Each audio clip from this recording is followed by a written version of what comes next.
Welcome to week 13, everyone. Of course, this week is your exam number 2.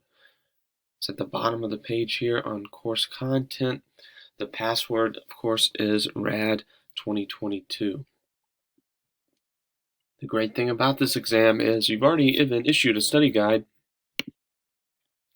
and it is in your announcement page, so be sure to look over these terms, know these terms, and research these terms. Make sure that you're ready for the exam.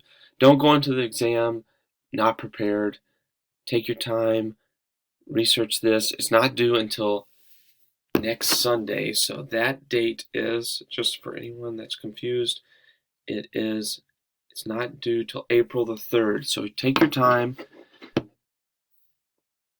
This exam, I think, is going to be a big deal for some students that want to earn an A in this class.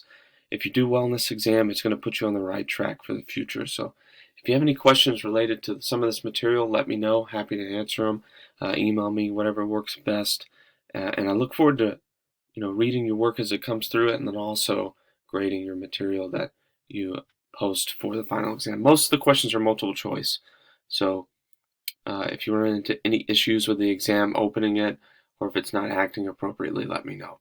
Thanks so much. Hope you have a great day, and be sure to study prior to taking the exam. Thanks.